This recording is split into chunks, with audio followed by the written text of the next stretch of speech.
China's rapid progress in the renewable energy sector has played a pivotal role in advancing the European Union's green transition.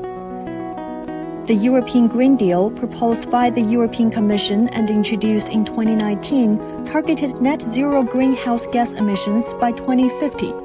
To achieve this, the EU has pledged to increase the binding renewable energy share to at least 42.5% by 2030.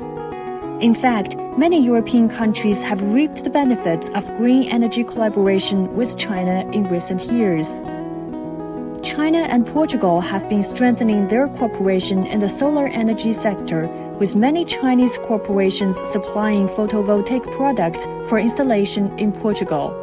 In Croatia, the Chinese-built Sing wind farm produces about 530 million kilowatt-hours of green electricity each year and reduces Croatia's carbon dioxide emissions by about 460,000 tons per year. China also assumes a pivotal role in facilitating the transition to renewable energies for both developed and developing nations.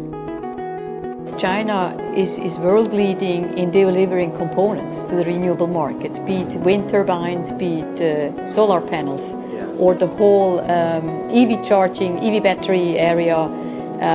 China big. So when we talk about the new energy landscape, today China is leading. China not only brought a lot of renewable capacity at home, but by deploying these clean energy sources, brought the cost of these clean technologies down, make it cheaper and affordable, and provided a service to the international community. So there's a double service coming from China for the clean energy transition of the world. I mean, China is working with many countries around the world, with the developed and developing countries. With prospects for further expansion and deepening in the future, climate change cooperation has emerged as a focal point in the comprehensive strategic partnership between China and Europe.